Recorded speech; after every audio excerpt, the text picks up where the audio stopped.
This is the ultimate implosion, and we're watching it live, and it's going to get worse. That is George Conway talking about Donald Trump and this. Trump, in all caps, I hate Taylor Swift. And he knows he's going down. And the more he feels that he's going down, remember, he's running not just for president, he's running from prison. You're going to see him engage in more and more desperate behavior.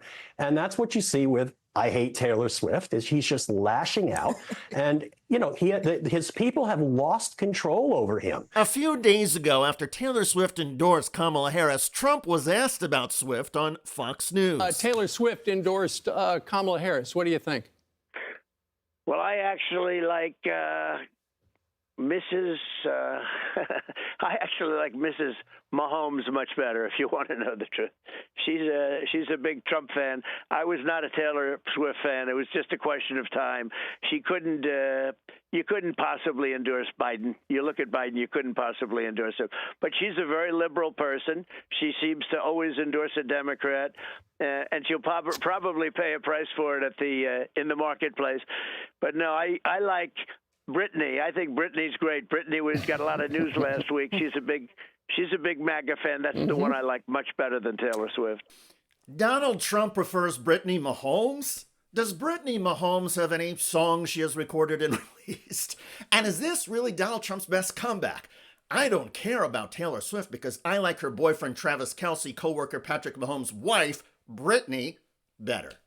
Come on. And if you're going to try that, at least say something about the Kansas City Chiefs in the world of NFL football. But otherwise, Donald, you're rambling and throwing together a bunch of stream of conscious stuff that doesn't make much sense. Of course, not making sense and promoting strange arguments seems to be Donald Trump's MO these days. And he is doubling down on his debunked assertions that Haitian immigrants in Springfield, Ohio are eating pets and birds. Residents are reporting that the migrants are walking off with the town's geese. They take in the geese. You know where the geese are? In the park, in the lake. And even walking off with their pets. My dog's been taken. My dog's been stolen. This can only happen. These people are the worst. Democrats and illegal migrants are the worst, says Trump. Except that the Haitian immigrants in Springfield, Ohio are there legally. They are documented and have followed the laws. Also, the Republican mayor of Springfield says the Trump claims are false. The sheriff's department did go back through the last 11 months, and we just have no verifiable claim that this has actually happened. We've had a complaint, it was looked into, and then we couldn't get, I guess they couldn't call back or reach the person that made the complaint. You know, it would be helpful. You know, we are boots on the ground. We are here with our constituents. The governor of the state of Ohio, Mike DeWine, recognizes and trusts the local officials to share the proper information and believes us.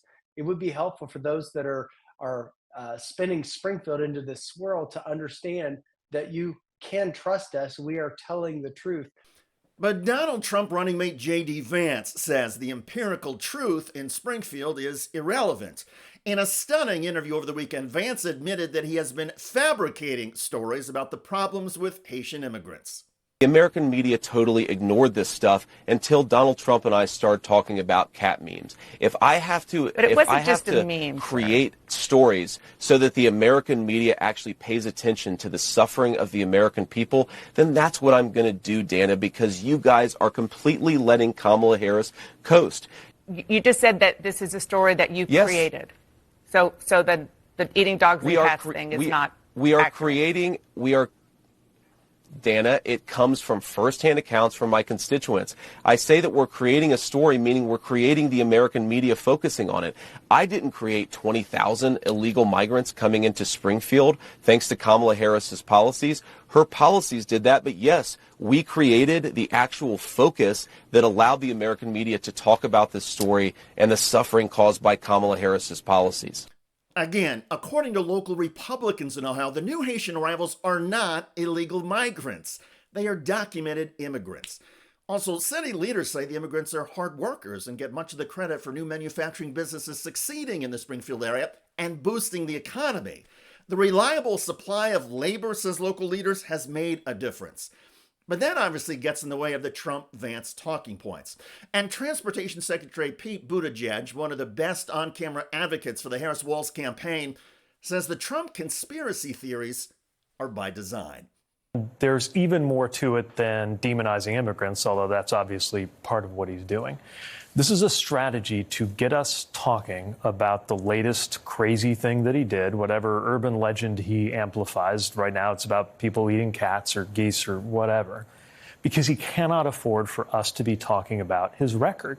He doesn't want us talking about the fact that we lost manufacturing jobs on his watch, even before COVID, which is why the United Auto Workers are against him. He doesn't want us talking about the fact that his main economic policy promise he actually kept was to cut taxes for the rich.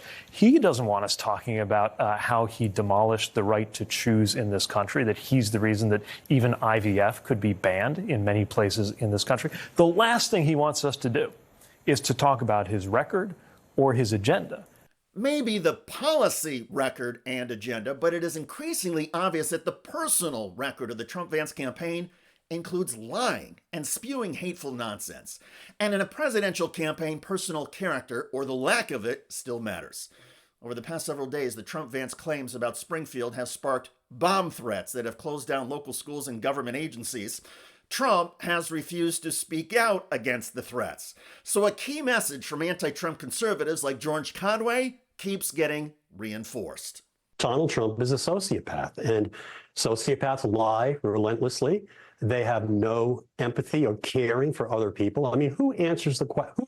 Who refuses to say that they condemn a bomb threat?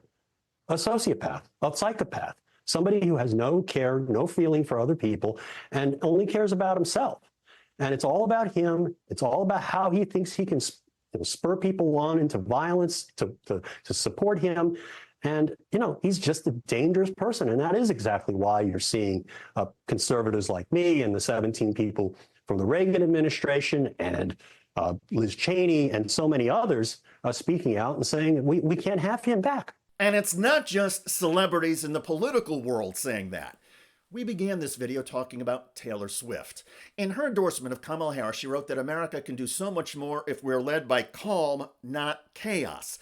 And she added that the simplest way to combat misinformation is with the truth.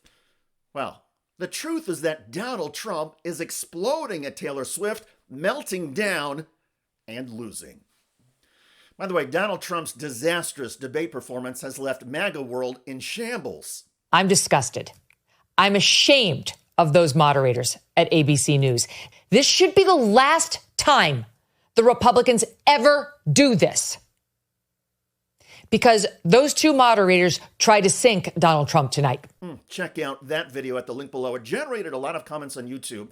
One of the most popular is from EJ Bird, who wrote, "Don't you just love it when bad things happen to bad people?" I agree. I look forward to reading your comments about Donald Trump erupting at Taylor Swift and getting mocked in epic fashion. I'm David Shuster. Thanks for joining us.